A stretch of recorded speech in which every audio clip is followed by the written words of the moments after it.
best you got, and I'll show you one better. Show me your reddest rose, and I'll show you one redder. Tell me a dirty joke, and I'll laugh it out loudly. If I tell you a dirty joke, well, you might not like me. Everyone gets some egg. Show me the best you got, and I'll show you one better. If you're waiting on me, well, I guess we're gonna have to wait. Show me.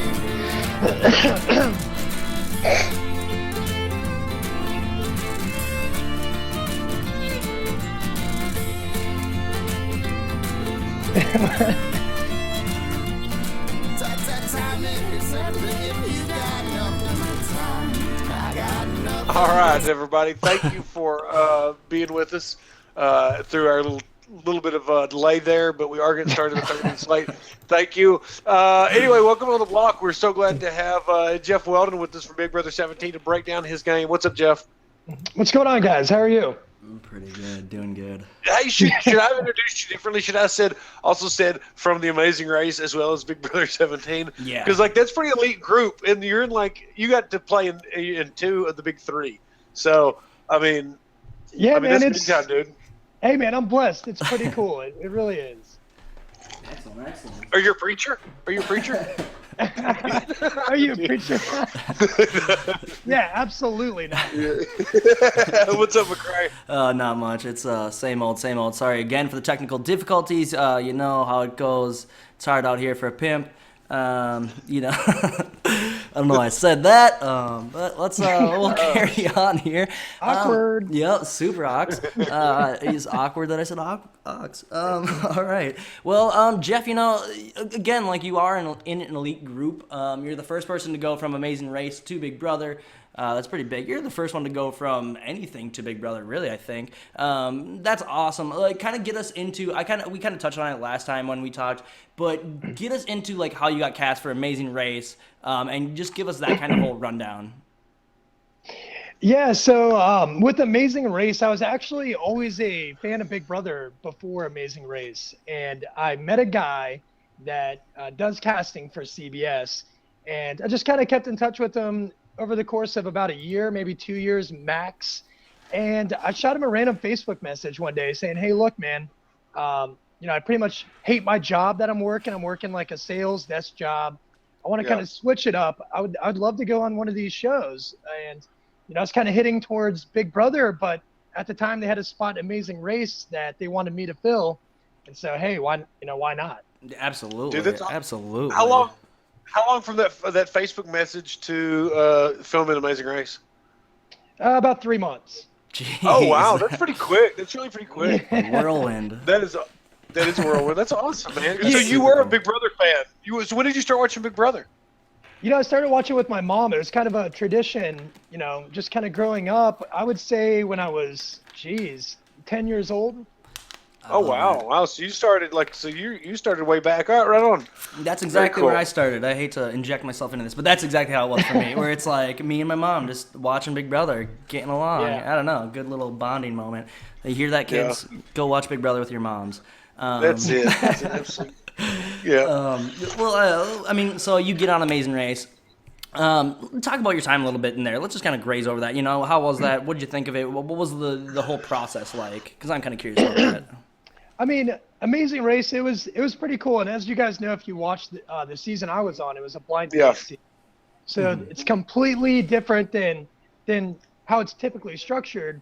So it was something new, not only for Amazing Race, but obviously for us, going on a blind date with somebody. And basically, whether you like them or not, you're kind of forced to team up with them. Absolutely. Sure. And so it was pretty weird at first, but I had a pretty badass partner who's on Big Brother, Jackie. Absolutely. Yeah. We probably had the most fun out of all the couples that were there. Well, yeah, dude, on the show, like when I was watching it, I was telling Marilyn, I was like, my girlfriend, I was like, Jeff and Jackie, they're the only ones that are like really kind of getting into this. Maybe there's a relationship here. Y'all seem to have fun and be a little bit more leaning towards that romantic side than anybody else. And I thought that was interesting because I was like, I would not have been doing that. I'd have been like we can work on this after the show because it just seemed to add an extra element in there, like the romantic part. Really, was it like when I don't know? It's kind of like new puppy dog love. Well- What was it? Because it'd be hard to run the race like that. Well, I mean, I think the weirdest thing is it almost felt like it was kind of forced at times. Yeah. It wasn't really organic. Yeah, Absolutely. yeah. Okay. So you're like caught in between, like, hey, am I supposed to be kind of, feeling this person? Am I supposed to be flirting with her? Am I, Yeah. kind of confused as to what you're supposed to do? Again, injecting myself in as I'm wanting to do. I mean, I've been there. I've been into like a place where I'm like kind of like, oh, well, I'm gonna kind of play this up because I mean, this is TV. Right. Like, there's definitely that aspect. Yeah, I'll leave it at Yeah, that. I mean, honestly, if you and Jackie had done it, the whole blind date thing almost would have been a flop. Because Ooh, obviously, Spencer, you're breaking there, Tyler, am I breaking up? Yeah, you're breaking up there a little bit. So, Okay, but like y'all are the only ones. Y'all are the only ones that really developed any kind of like what was perceived to be any type of romance, because everybody else were just like we're trying to run the race, So anyway, but hats off to you if it was real. Hats off to you if you were playing a little TV magic. Yeah, good job. But either hey, way. what got you from Amazing Race to Big Brother? Like, did they call you? Was there another couple from the Amazing Race they were trying to get a hold of, or how did that go? I don't really know the background on the production side of things, but I will say that me coming onto the show is pretty last minute. Okay. That's excellent. Exclusive. You heard it here, Interesting. first, folks. Yeah. That's super interesting. I'm talking about, I probably had 2 weeks. Ooh, 2 weeks. wow. Okay. Did it? Wow. So Yeah. when you found out you were going to go on Big Brother, did you like try to watch any past seasons? Did you do any preparation, or were you just like trying to? I mean, obviously, did you find out? Did they tell you were going in with Jackie, so you're all able to prepare a little bit? No, that's the thing. They didn't tell me anything about Jackie. I knew about Jackie when I saw her. Yeah. On the stage? On the stage? Yeah. Oh, what? wow. That's crazy. That's insane. cool. So it was kind of cool. And you know what, though? I had that feeling, though. I was like, you know what? There's a It bigger makes plan sense. here. It makes and- sense. Yeah. Yeah, you It can read definitely made between the sense. lines. Yeah. Yeah. You ain't Look, no I mean- fool. Yeah, But no, exactly. Go ahead. But to answer your question, Spencer, I didn't really have to prepare too much. I mean, I was kind of rusty on my Big Brother knowledge. One thing I will say that probably hurt my game a little bit is I never was a feed watcher, which after like really experiencing the show and now being off the show, I think that you learn more from watching feeds than you do the actual show. I mean, the show's kind of, an edit of a lot time. Events. Absolutely. Yes, absolutely. Absolutely. That's huge. Yes. And I think most of So- the people here that are watching are definitely feeds watchers. We do definitely a lot of spoilers, and that's some tips here. You heard it here Yeah. again first.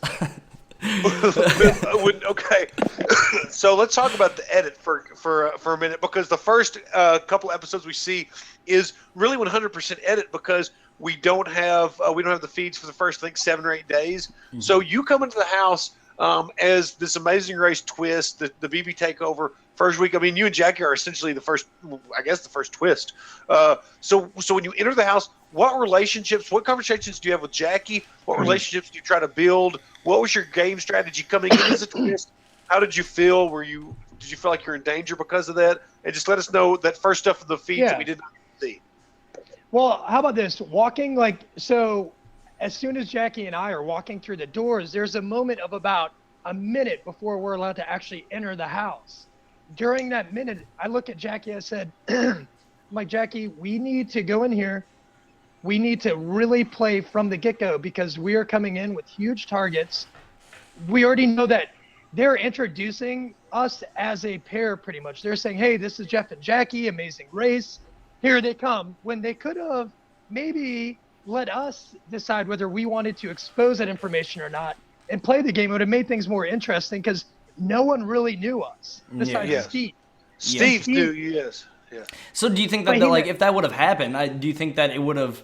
I think it would create dissension among everyone, because it's like you came in with a lie and then you're telling everyone a lie. Steve's obviously going to spill that information. Like that would be the one downside of that. Right. I think that it worked out the way that it needed to. Yeah. Jackie and I, we had a quick conversation. I just looked there and said, look, we have huge targets on our backs. We are the last 2 people to enter this house. We are essentially intruders on their game. Absolutely. they're looking at us like, oh, these are two people that already had an experience of a lifetime. Why give them another experience? Absolutely. Yeah, And exactly. And so I was like, Jackie, we need to pretend like we don't have much of a relationship or rapport at all. I'm going to go my way. You need to go your way. We'll meet up occasionally to talk game, but we really need to create an illusion here that we're really not as close as we are. Which I Okay, think is really big to start off this game. It's super smart, super well paced, and it's the smart thing to do. Even like I guess we don't really see any time that you guys check up within these first days of us not having the feeds, you know. But then even when we do get the feeds, it seems like it's forever before you guys ever actually check in, which I thought was massive. That's super big, especially the comforts of being able to know each other from outside the house. I just think that's some very smart gameplay. Was it really tough to get her to just keep her bounds, or did anything happen in the first couple days that we missed? No, Jackie was on board 100%. That's one cool thing about Jackie is she's one of those girls that, you know, she's got a pretty good head on her shoulders, and she knew what we had to do when we went in there. She didn't like, I could actually even go and flirt with other girls. And I told her, you can flirt with whoever you want. It's not like we're in a relationship. Let's not make this weird. Yep. You know, we need to really play on, you know, our game right now and not really play on each other. Which is Dude, huge. Jackie was a good person to come in with and have a kind of a built-in trust because of the outside relationship, because she is very game-minded. You know, she hasn't had a lot of power to do anything, so to speak. I mean, she not yet. She's not had power and numbers, and she will get that. But you did have a good partner. I mean, Jackie was sharp. Let's talk about that first week. What relationships did you immediately? Who did you gravitate towards, and what relationships did you start cultivating? Well, the first person that I met in the house really was when I was trying to look for my bed. I'm like, okay, where am I sleeping? Everyone obviously already has beds picked out. Am I going to be sleeping on the floor? Like, what's going on? Yeah. And so I go up in the comic book room, and then there's Clay standing around. I'm like, hey, man, this is your room, right? He's like, yeah. I'm like, all right, dude, well, I think I want to sleep in here. He's like, cool, man, I got an extra bed. I was like, all right, perfect. And so me and him just kind of started hanging out right then and there. It's funny because I guess Clay you'll hear first. I thought Clay might have been not that, you know, it matters or anything. I know where this is first impressions. I thought that you know, Clay might be you know. Yeah. Not that there's anything wrong with that, but yeah. He's so pretty. He's so pretty. Yeah, he's definitely a pretty gentleman. So, He is. Oh yeah, I mean, That's yeah, really- yeah. that's really You see so hysterical. much of that. Yeah. I Hey. think, yeah. Hey, Jeff, before I forget, you entered day one, but you were not in the first group or second group. You were entered with Jackie. So what? How long had the other groups been in the house, and how much of a time deficit were you for being in the house with the other groups? you know what? I heard that there was almost 24 hours between me and the first group. Oh. Is that right? Which is a pretty big gap, man. That's I mean, As far as That's huge. yes, That's- huge. Yeah, Because there's so as many far as when you're trying relationships. to build relationships socially, that is absolutely huge. Look, let's see, like that first group was Audrey, Shelley, Austin, James, Davon. Who else? Is that it? Can't be.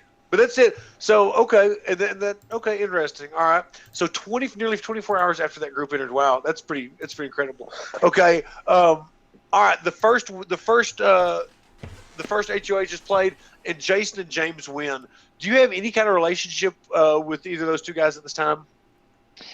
Yeah, actually I do.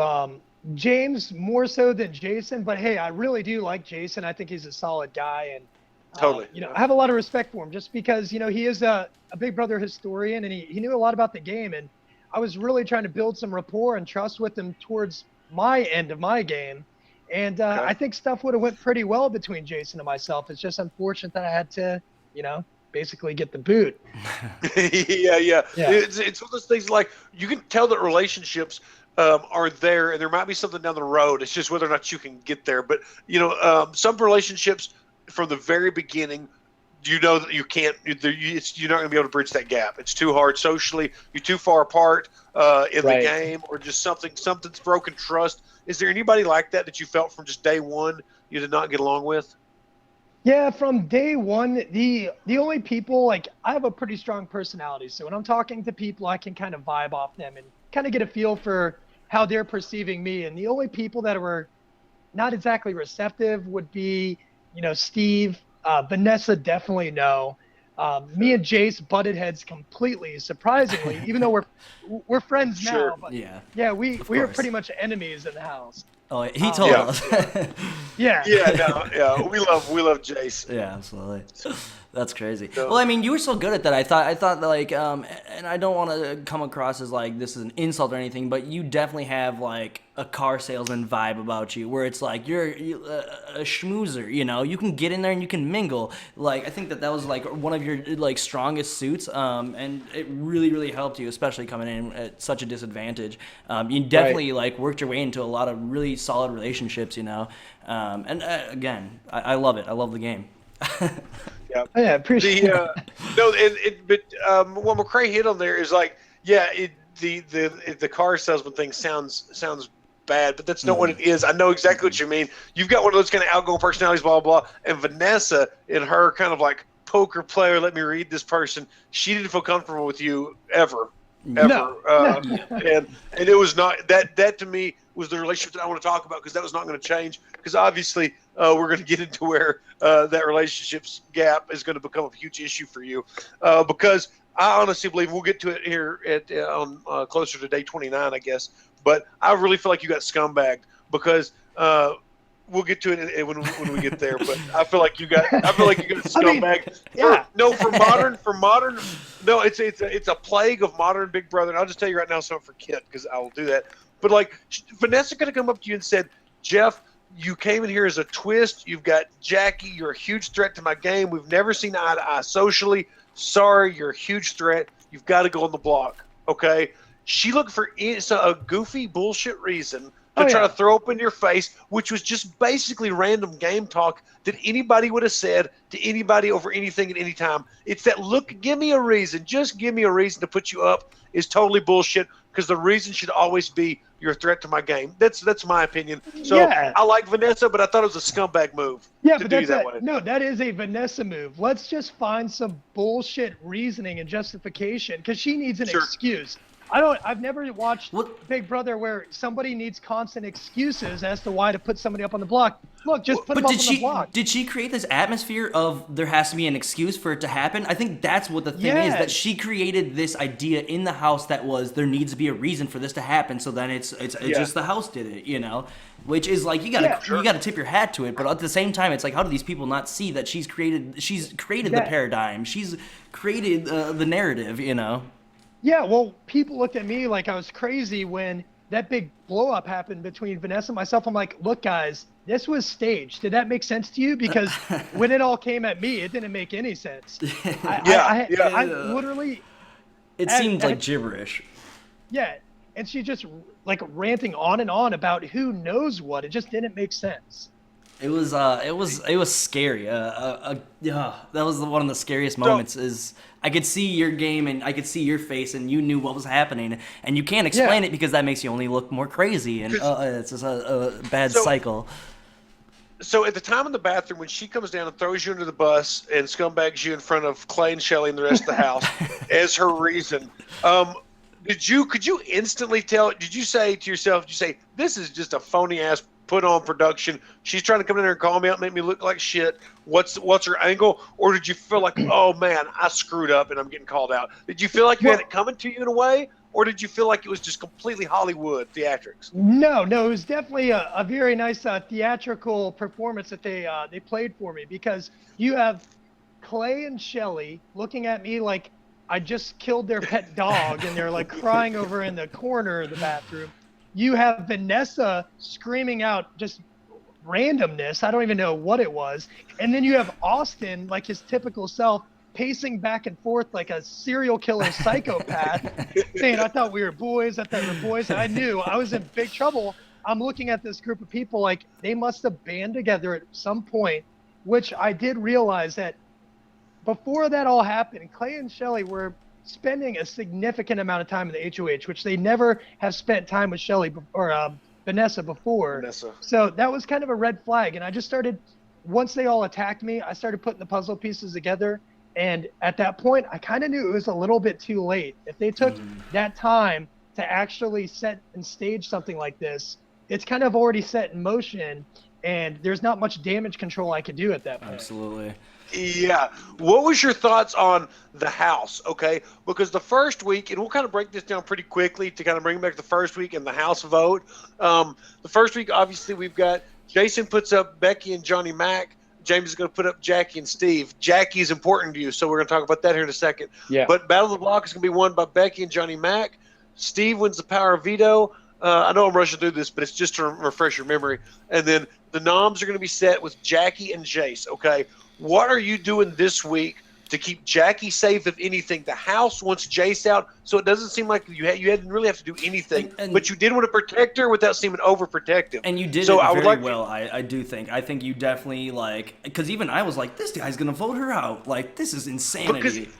It honestly would seem like the wise move for the rest of the house, and an easy spin for somebody that campaigned as hard as Jace did to say, Jackie's got a partner in the house. She came in with this guy. It's a twist. Get her out. It would have seemed to have been so easy, but this house was so strong. And at this time, we haven't really talked on Audrey much, but I want you to start talking about your relationship with Audrey, and what game you may have talked with her during this week, and just kind of talk about Jason, Jackie on the block, and this week with Audrey. Sure. Well, let's backtrack to my thoughts on basically Jackie being up on the block.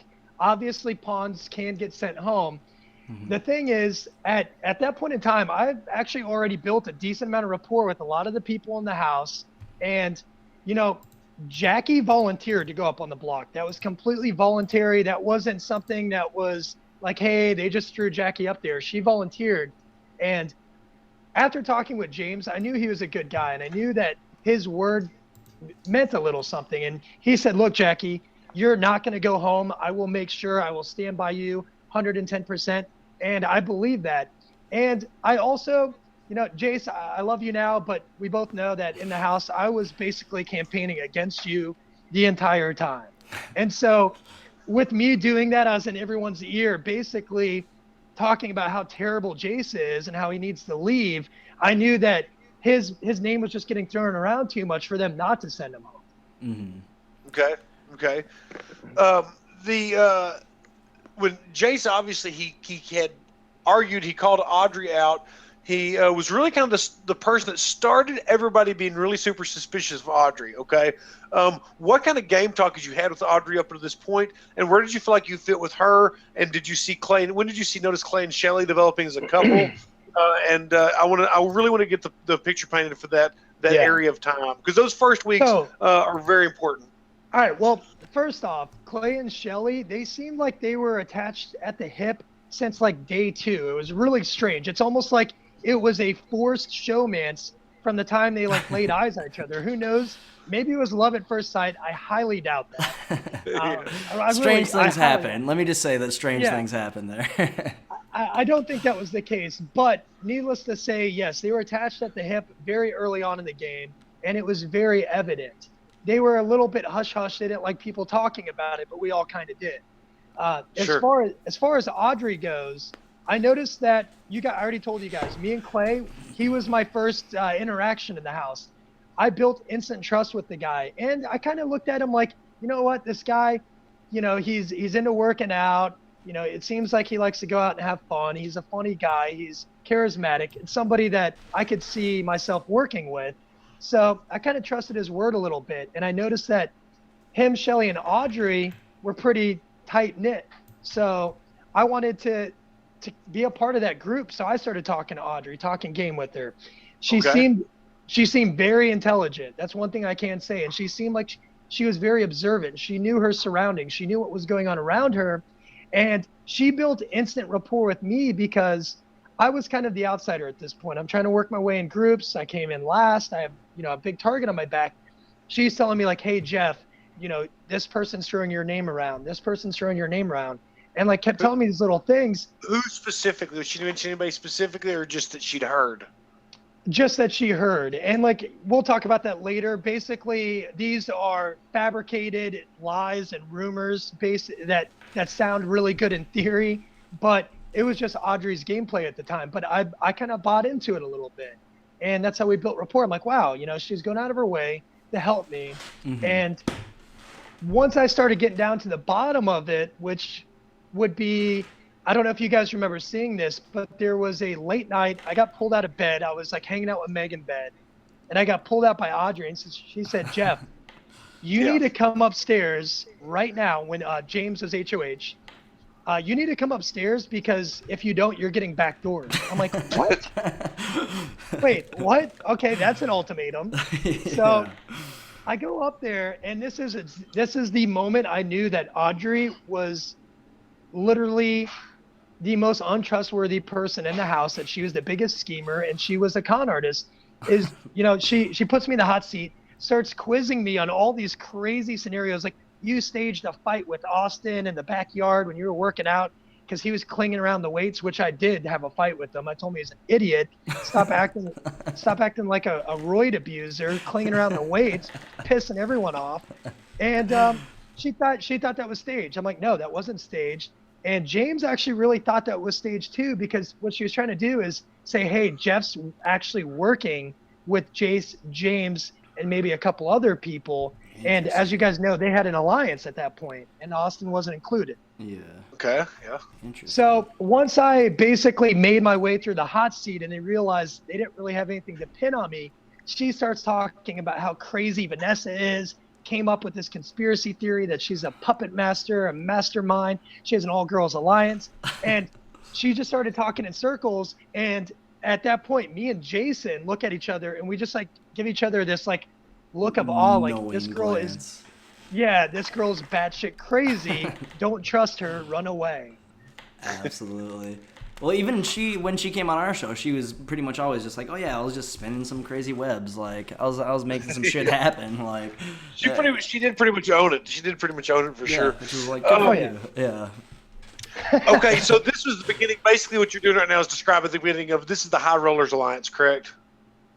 Yeah, whatever their name was, whatever their shitty alliance is called. Okay. So let me just to make sure I'm correct.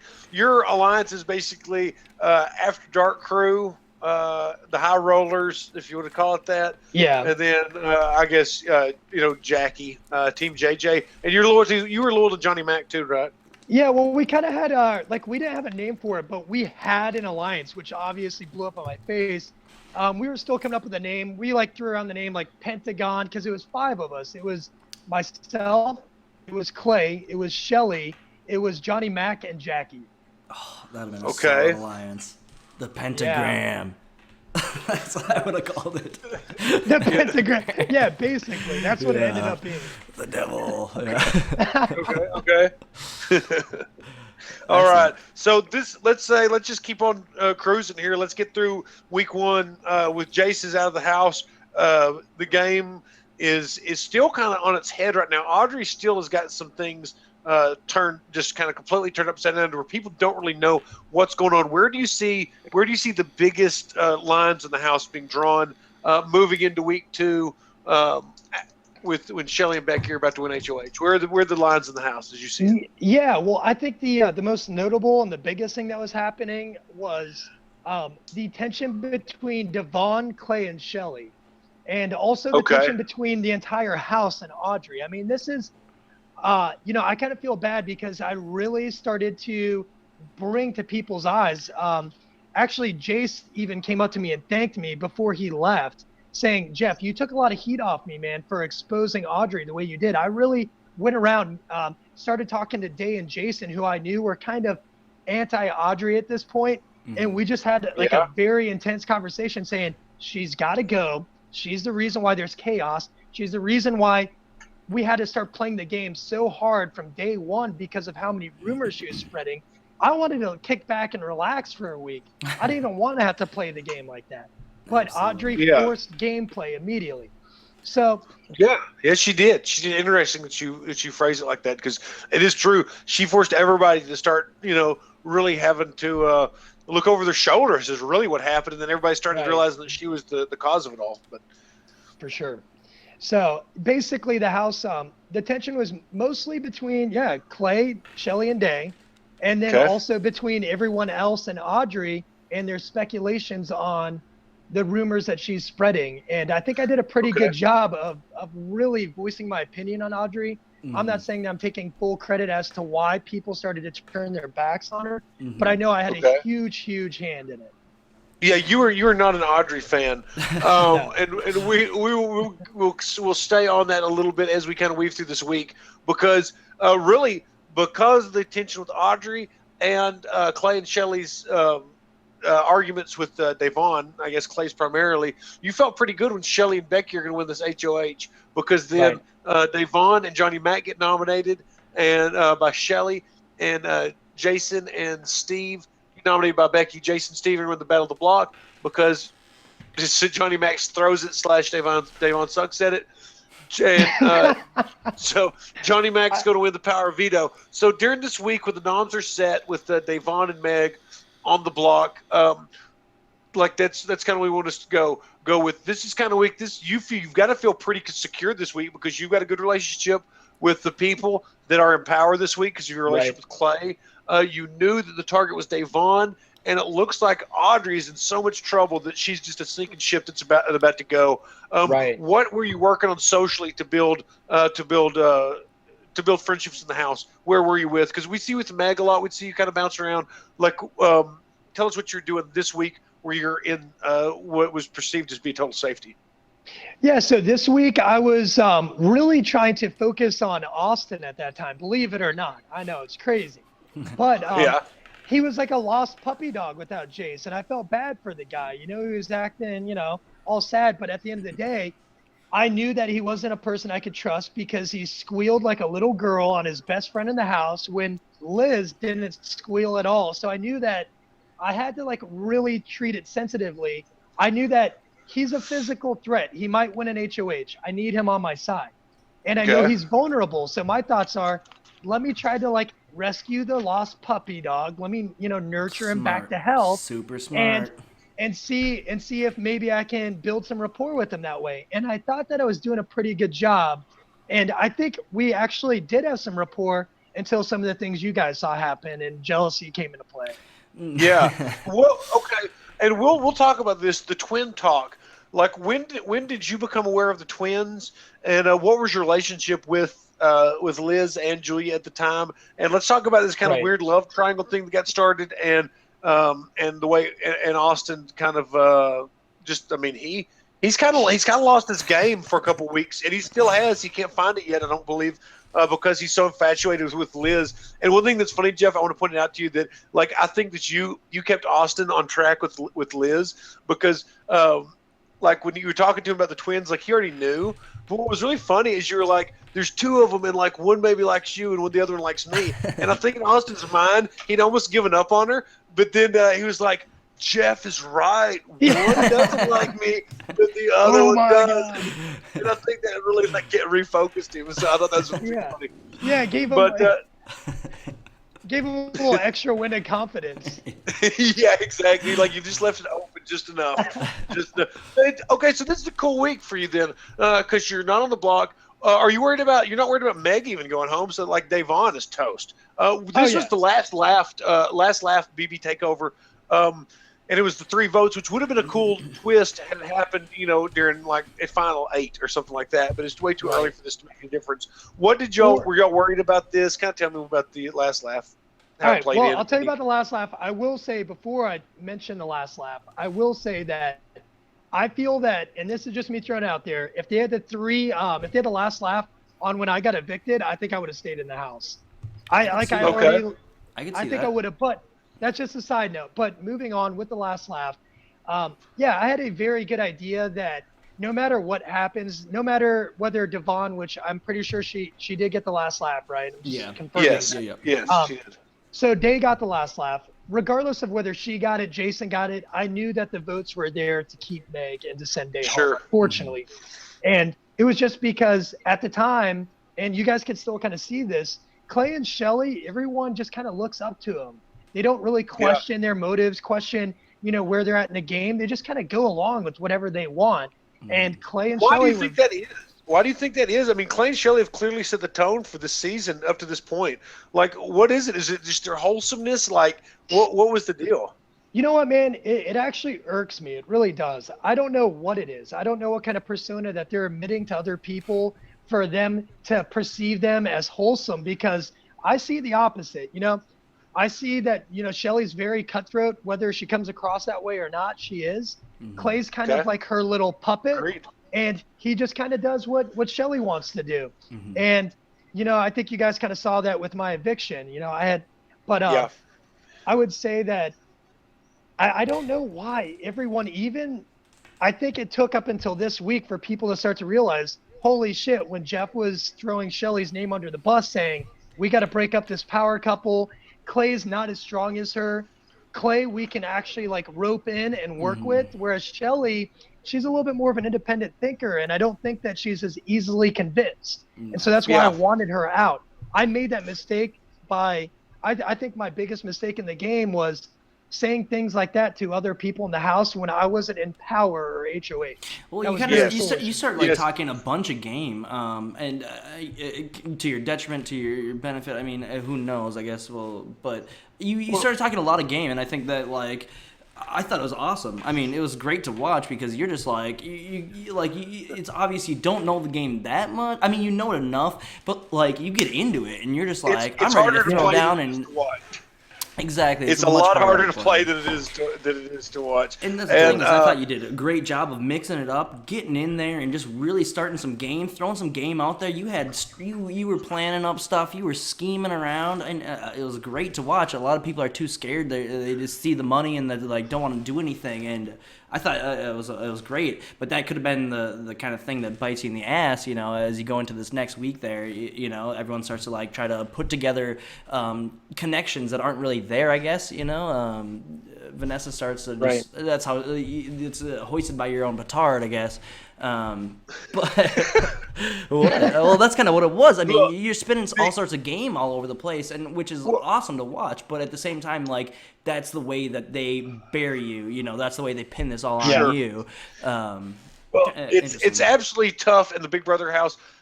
You don't really want to have an agenda, or at least be vocal about your agenda when you don't have any power or numbers, for sure. Right. But when you're talking to people that you trust, you feel like, that's just general game talk, if you really feel like you can trust certain people. So like what they tried to pin on you was, maybe like you were talking game, but this is the thing, anybody at any time could be called out. That's why I said you got scumbagged. Anybody that you talk game to that's going to talk about liking or not liking somebody, you can always, or wanting to break somebody up or this, that, or the other thing, any kind of game talk can always be thrown in somebody's face as a reason, of course. And a lot of times that is the reason. But when you're just trying to make some bullshit thing the reason, like I said, you got scumbagged right in front of everybody. And I just wish that Vanessa had said that you're just a huge target. You're a threat to me. I don't know where you stand, and you're going up. Yeah. So that's the thing that really pisses me off, because what she called you out for was so minor in the grand scheme of things, especially with fucking Audrey still in the house. Yeah. It's like the thing of you get Capone on tax evasion, like that's kind of what it is, like you can't get Capone on all these killings and stuff like that. You have to like go for the minor things, and they kind of Caponed you. That's what I'm saying. They got you on tax evasion. Yeah. And it wasn't even Vanessa though. Like if you guys recall the fight that I had between myself, Clay, and Shelly was, you're like, hey Jeff, we heard that you would think that long term in the game, we wouldn't be good working with you. Which I was always like, of course. Like you're gonna always take each other. You'll never take me. What do you mean? Like I'm not saying I'm trying to evict you next week or even the week after that. I'm saying that for me to win this, I can't have you both going to the end with me. It was pretty general, and it just seemed like, oh, Jeff, you wanted to win the game? Well, you're going to go home this week. You're trying to win the game. This asshole's over here trying to win the game. Let's get him out. Do you think that Jeff, do you think honestly, like just hindsight, whatever, do you think that, obviously, do you think you were playing too far down the road, and you should, that's one of those thoughts you should have just kept to yourself? You know what, man, I really do. I think that I vocalized too many opinions. I vocalized too many theories. I was obviously on the forefront when it came to trying to make moves and trying to get people to basically see a certain way and to possibly vote this individual out, when in reality I didn't have the power. I should have it looks like at the first couple of weeks the people that didn't say shit, that weren't even viewed on the show, like the Jackies and the Beckys, they just kind of moved along because they did the exact opposite of what I was doing. And I think that Vanessa saw that, and she wasn't lying. That was a threat to her game. She knows that if I would have stayed in the house, stuff would have went a lot differently. Audrey probably wouldn't have went home if I would have won the next HOH. Vanessa and Austin would have been put up. Like all types of crazy shit would happen. Is that hindsight though? Can you separate? Is it hindsight? Is it now that you know these things about like Judas? And poker player knowledge. Yeah. No, with your in-game knowledge, would you have put them two up? Oh no, 100%. Because Vanessa, I knew that she was scheming against me. I knew that the fight was staged, whether they wanted to admit it or not. I told a bunch of people that in the house during my campaign to try to get some people to really see the whole fight differently, that I wasn't the bad guy. Absolutely. And then Austin, I was still on Team Austin until my last week when he started throwing my name under the bus everywhere. Constantly. Like I'm talking about just trying to like kick me while I was already down. Absolutely. And I knew at that point that Austin was a huge part in why I was leaving. And I knew that if I stayed, I was going to gun after him hard. And his little jealous outburst the best. like was the icing on the cake, dude. Yeah, absolutely. Hey, I want to talk about very quickly the Battle of the Block that week that you got renamed. Johnny Mac is going to throw this one. And I know that he really it's an issue where he might not really have to because Jason and Meg do very well in the competition. But Johnny Mac's been throwing these Battle of the Blocks. Did you know that? Were you in that Johnny Mac, somebody you trusted, was throwing the Battle of the Block, which was obviously working with the controlling side of the house? Did you know that? Actually, I did know that Johnny Mac was going to throw it, and I don't even think he had to because it was that bad. Is that bad? Yeah. Well, but he still agreed to, so essentially it was a deal. Okay. It was a deal. So where did you think that Johnny Mac stood with relationship to Clay and Shelley and Vanessa and Austin? If he's agreeing to make deals for these for throwing the Battle of the Blocks, because it's odd to me that like you knew about Johnny Mac and you could have you couldn't have thrown him on the bus because obviously you're up against James, but like that's interesting to let the other side of the house know that hey, Johnny Mac's not with you, blah blah blah blah. Audrey the following week after you leave would have the chance to do the same thing because she knew that Johnny Mac was working with Clay and Shelley and Vanessa and Austin to throw these Battle of the Blocks. So essentially he's not on that side of the house either. So was there ever any type of what did you have any kind of strategy with Johnny Mac and that information you had? Well, here's the thing. So Johnny Mac and I would say starting week 1, I don't know, I got really good vibes from the guy, and that's kind of how I read people, is just based off just how I vibe with them. And I felt like he was very trustworthy, and I felt like his game was the exact opposite of mine, and it was somebody that I could pull in, I could work with secretly, just me and him, not have to expose any bigger alliance, which I never did with him until later on. And I could feed him little bits of information like, hey, man, you're going on the block. I know you don't know that, but don't freak out. You're safe. I have a group of people that I'm working with. I'll tell you about it later. I just want to let you know that you're okay. And because of me doing these little things for Johnny Mac, him and I we would meet up maybe once a week, and we had this agreement, kind of like Jackie and I, like, hey, man, I have your back. You have my back. We don't need to talk game. Just it's an understanding. I got you. Gotcha. And he was that cool. He was cool at doing that. So it was more of like you didn't. There's no strategizing together. It was more of just like a promise of safety from each other. Okay. Right. Okay. It comes to but fruition essentially, because he's working on the side that's going to get you out. Right. So, did he know about the plan to backdoor you? Did you find out any of that kind of stuff? You know what?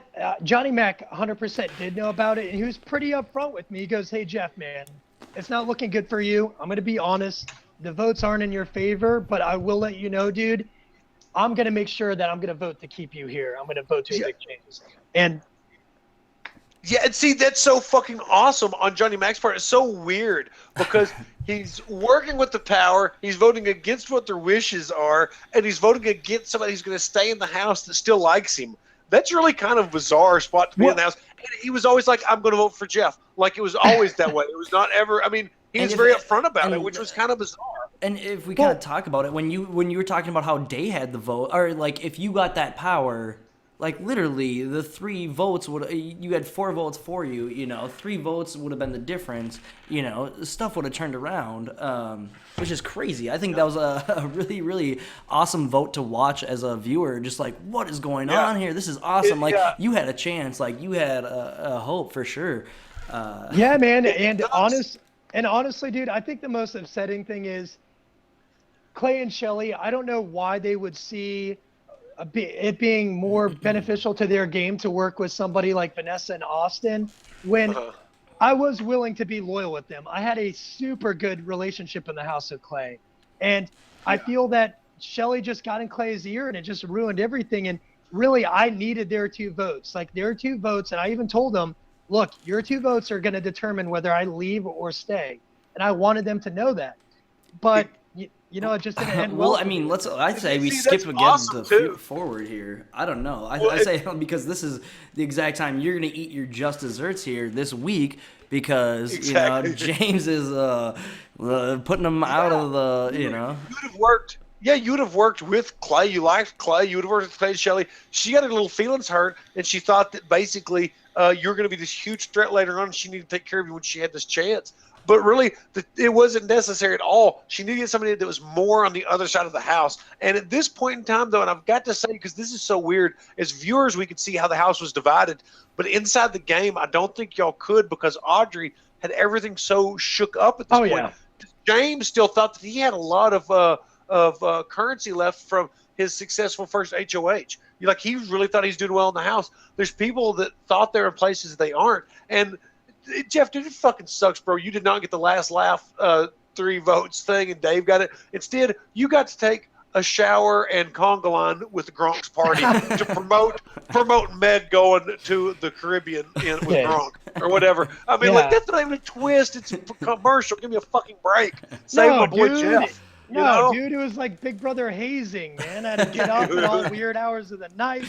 I mean, I was, and obviously, dude, it was so weird that in the Congo line, Audrey was behind me. She refused to grab my shoulders because of the tension we had.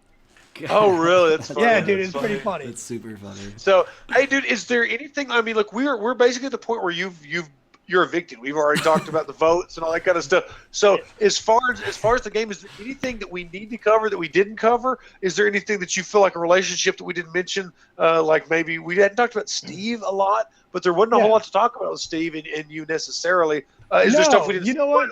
What did we leave it out? One thing I'm gonna cover a couple of different things just so I can kind of clear up the air on we'll start off with Steve. I'm actually glad you brought him up. I think a lot of people were shocked as to why Steve would vote to evict James and keep me. I wasn't that shocked.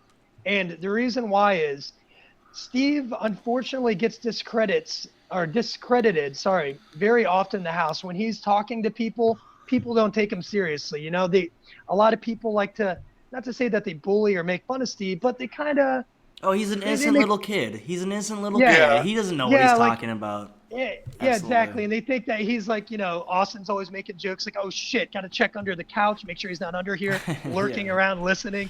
A bunch of jokes were made. But towards the end, I started to kind of like Steve. And the reason why is I thought that obviously he's very smart in the game. He knows what he's doing. I know that there's going to be HOHs that are going to be geared towards him later in the game. And so I saw him as a valuable player to kind of rope in. And I just sat down with him one night, had a man-to-man conversation as to why people discredit him and why people think he's so sketchy. I told him, Steve, when you enter a room, you can't just stand there and stare at people. You're in the game of Big Brother. These people are paranoid. Yeah. You can't walk into your own bedroom without people saying, what the fuck is he doing in the room? Yes. Oh, he's listening to us. Yeah. So I said, Steve, that sounds crazy, but always announce your presence. Say, hey, what's up, guys?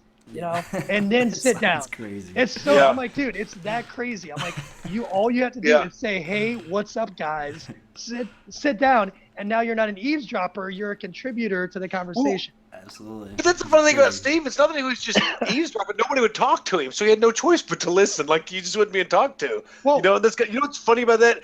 Mike Boogie on season 14 set Ian Terry aside the first couple of weeks and told him the exact same thing. that kind of stuff. He's like coached him on some social things. It's like, hey, you seem like a weirdo. Stop talking about this kind of shit. You need to do this. And I think that's really funny. I think it's hysterical, really. But Yeah, no, that's cool. Hold on, can we just? Did you guys hear his nickname? What? From Geek college? Squad McGee? I'm- No, from college. No. No. Oh What's my his name? God. I mean, what kind of obscene words are we allowed to say on there? Everything. Cunt and Everything. fuck and all sorts of, yeah. All right, well, let me see if I could get you guys to say it. No, I do remember it was, oh man, it was something so obscene and awesome because he's the most like mild-mannered kid. Fuck, what was it? Let's Dude, hear it. all right, Let's I'll hear give it. you a clue. I'll give you a clue. PT. The letters P. Oh, pussy tamer or something. Pussy Thrasher. Pussy Thrasher. thrasher. Pussy thrasher. Yeah, that's awesome. Which is like one of the most amazing nicknames ever. I want to call him that That's all the funny. time. It's so Somebody great. calls. Like, I wanted to pop up on the CBS screen. Like, no more Steve. Let's go, Pussy Thrasher. Hashtag. Yeah. Yeah, hashtag. I put a CBS hashtag with it. That's funny. It's awesome. That's great. So, I'm gonna do but that. moving on from Steve, one of the things I did want to talk about was obviously the love triangle. We didn't really go over that too well. I didn't really think that there was a love triangle. I think that was a little bit of hype. I think Sure. that Liz and I, we had a really good connection. We had a really good understanding. I feel like her and I would be friends outside of the house. Basically, she just vibes really well with me. Do you And think she was playing you at all? you know, I think that she might have been playing me a little bit, but I think that as much as she was playing me, I was kind of playing her too, I because like it. I saw her as somebody that was working with Austin, and I felt like she desperately needed to break away from Austin to really spread her wings and succeed in the game. But obviously she's still doing okay though. But did you see her only do you see Liz's only game as flirting with Austin? Is that her only game strategy? you know, I think it's one of her main strategies. I will say Okay. that. I think that Julia might have some more in-depth strategy than Liz. Liz's Yes, game I agree. is based around flirting, and I kind of knew that. But I feel like when we would like hang out, we'd lay in bed, we'd cuddle. It was pretty genuine and it was fun. It was always flirtatious. And I'm just gonna throw it out there: the bullshit story that spread on TMZ is completely insane. I'm not a creep. Like, anybody to actually think that could occur in the Big Brother house is insane for even believing. Absolutely. Yeah. I was gonna say that and move on. Yeah. On Nothing a- else needs to be said about that. It's a bunch of garbage. It's clickbait It is nonsense. It's just clickbait. And Jeff, honestly, my opinion about that is, I think that some of the people on Twitter, some of the people that watch the feeds, that kind of thing, that want to have clickbait to like have on their site and that kind of stuff, I think they leak bullshit, goofy things about house guests they don't like, because they probably aren't really intelligent enough to even understand the game. And they just want to like say that kind of stuff just to get things out there so they can spread all this hatred towards their Right. fans, Get more towards clicks. the house guests. They More don't like, clicks, and more it's money. clickbait. It's bullshit. all money. Dude. Yeah, dumb. Right. TMZ. And So the thing go. is Fuck you, TMZ. that- All right. Yeah, no, Sorry. definitely. People, definitely. and people don't understand. And people don't understand that like this stuff it can follow you and haunt you. I Yeah. mean, when like if somebody Googles your name and it says oh, is this happen? Blah blah blah. It's like, oh shit, what who the fuck's this? Had Jeff a relationship dude, with Amanda. Can't get a job anymore. Can't get a job anymore. Yeah, exactly. Yeah, people don't understand that their rumor spreading has negative repercussions for people in their real life. They view us as, Yeah. oh, they're just a Big Brother player. No, dude, I got a sales career. No, I have absolutely. a big boy job that I have to maintain. Exactly. Absolutely. And this bullshit rumor spreading isn't helping. But one Absolutely. thing I will say is one of the highlights during my tenure in the Big Brother house was my podcast that I did, which was pretty fucking I hilarious. have to. like it. I honestly want to just say that it's so amazing that you did that. This was one of the things that I wanted to do when I went in there. I wanted to have my own podcast and blah blah blah. And like the fact that like even 16 didn't do it. Like you guys went in there. and he just couldn't get out of bed. So. Yeah, just let the fire. But like the fact that you guys did that and like you guys did it and it was super entertaining. Like it was something that I'd like constantly go back to. Like I wanted to record it for you so I could have it and like give it to you and Austin. Love that. Like I'll do it for you. Actually, I'll record it up for you so I can throw it over to you because they're hilarious. They're super funny. James is the producer and stuff. It's so amazing. Like, and I think that you should ever go down in history as like one of the first people, groups of people to do like a real podcast. I thought it was amazing. And let's be honest, I was the main anchor of that podcast. Austin just and you killed sat it. there. Yeah. Yes. Dead Austin weight. Yeah. Austin sat there. He looked creepy. He did his part. Yeah. But, he was bummed out that he couldn't do wrestling moves. Yeah. Yeah. If he can't do somersaults and backflips, then he has no no one gives point. a shit. Yeah, Have you seen the YouTube video of Austin wrestling Andrea the Giant? No, dude. Did he get his ass beat? Yeah, it's awful. It's hysterical. Him dude. fighting It's with a just- girl. Like, he's a tall dude, and this is like a 6'5" woman that's like body slamming him and stuff. It's hysterical. You know, Austin's a very questionable person. I'm just going to keep it at that. I'm not going to go any deeper. I'm not going to try to make this politically incorrect. You heard He's it here just questionable. first, folks. Yeah. Well, I do know this, Jeff, that after the Big Brother game has a tendency to wear off, so you'll probably be cool with Austin at some point. It's gonna take shaking the game off though, because just like you and Jace, it's like you do have it in common. And I tell you what, I'm not trying to call it here, folks, but I'm saying Austin's not going to win. I personally, McCrae will tell you I'm an Austin fan. I do like Austin. I don't see Austin's going to win. No. So at the end of the day, y'all will both be two losers that sit around. That's what me and McCrae always talk about. We're just two losers that love Big Brother. Yeah. And so bygones can be bygones and y'all will be cool. Right. I promise y'all can be tight. For So sure. at least, that's not the case with every one of your castmates, but you at least try. I'm not going to lie. I ruffled. One of my main objectives before I left was to ruffle his feathers as much as possible with Liz. Oh, yeah. When he walked in on me under the covers with her, and we're like, oh, who opened the door? We take down the covers and see him there, just standing, all scared. wide-eyed. Yeah. Oh shit. No, dude, he looked like Patrick Bateman from American Psycho. Dude, he was just pacing back and forth. Oh, that's so dude, goddamn scary. The guy is terrifying. And bro, when he looked at do you remember he looked at me and goes, dude, I just got done working out. I got so much testosterone flowing. And he bounces from the room, and I just die laughing with Liz. We're like, shit. Is this guy holy for serious? shit. Yeah. Yeah. That's hysterical. And then the day that I was evicted, I was in the hammock room, and I pulled Liz in there. I'm like, Liz, do you remember a couple weeks ago when I didn't have much to do with this, but I played it up oh yeah, I was the mastermind. But do you remember when she was supposed to go up on the block, but Meg ended up going up? Yeah. Okay. Yeah. Well, yeah. I told Liz that was because of my doing, and so She was forever indebted to you. Yeah, no. So I told her, I was like, I'm going to ask you for a favor later in this game. I don't care what's happening in the game. I need you to repay the favor. And she said, deal, Jeff. So I pull her in the hammock room.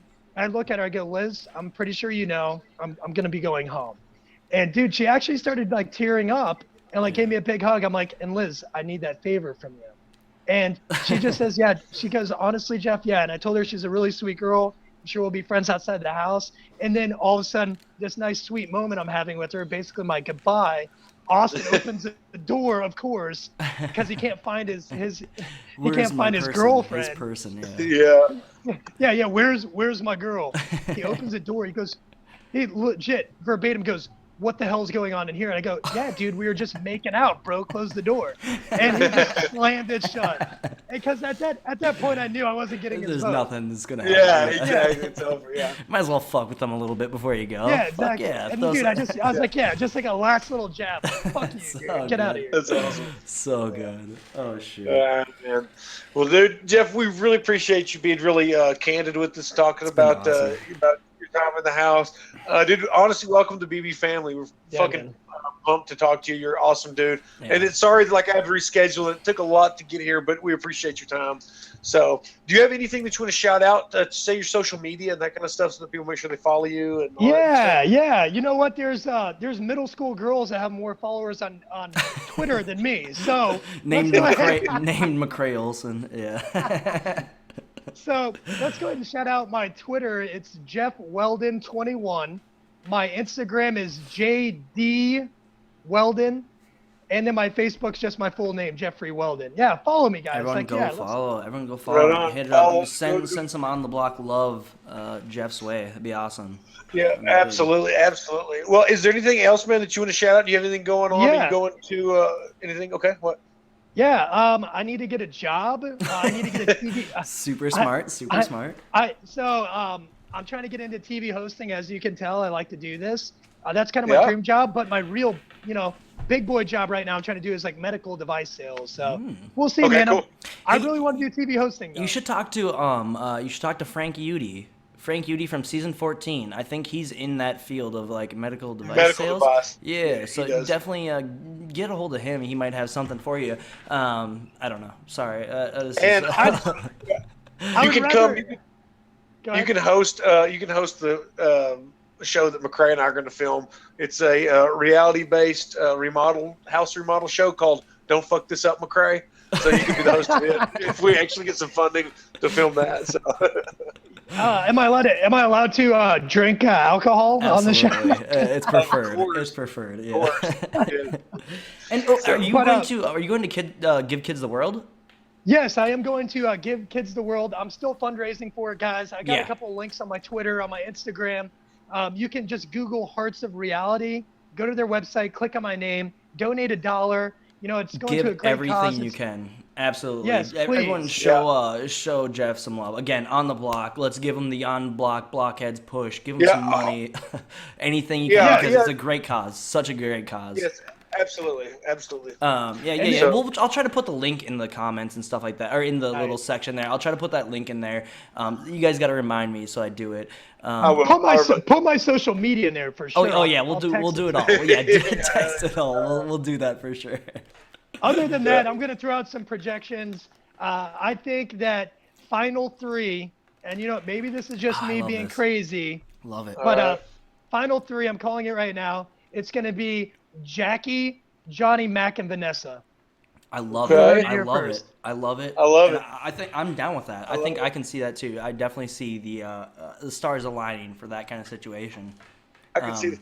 Oh, hey, I got just one follow-up Jackie question right quick. Since you're talking about her making a fart. And hey, by the way, I want to say James instead of Vanessa, but I don't know because I like James a lot more. All right, well, the James Vanessa kicker. Yeah. Okay. All right. Okay, as far as Jackie's gameplay goes, do you regret, or do you think that she played it smarter coming in the house the way she played? If you had a chance to do it all over again, would you? I don't call Jackie a floater. I call her a coaster because she didn't have to do anything really. Do you wish you'd played that strategy? Look, man, I went in the house and I had a lot of fun. And you know what? I'm not gonna have any regrets by how I played because I feel like if it would have been even just Vanessa and somebody else or Austin and somebody else, I would have ended up staying. It just so happened that the cards felt the way they did because of the crapshoot bullshit HOH challenge we had. And I had two people that I didn't need getting up in the HOH, getting that power. So, you know what, man? I don't have any regrets. I had a lot of fun in that house. I really thought that I was playing a pretty solid game. The only thing that I can say that I wish I would have done is had Jackie work a different group other than what I was apparently working. Have Jackie working Vanessa, have Jackie playing Austin, have Jackie playing the twins, have Jackie playing Steve. I wish her and I would have collaborated a little bit more and saying, look, you see who I'm working with. Let's get you working on some people. That way we won't make it apparent that we're helping each other, but we could kind of deflect any negative, scenarios like, hey, we need to send Jeff home, Sure. Yeah. Yeah. Especially scenarios like that. Yeah. Also, yeah. Exactly. So, all right, dude. Well, hey, yeah, we'll get your social medias in there, but let's wrap Yeah. this up. Everybody, make sure you go to @ontheblockpod and follow our Twitter page there. That's where these links go to first. Also, please share this link.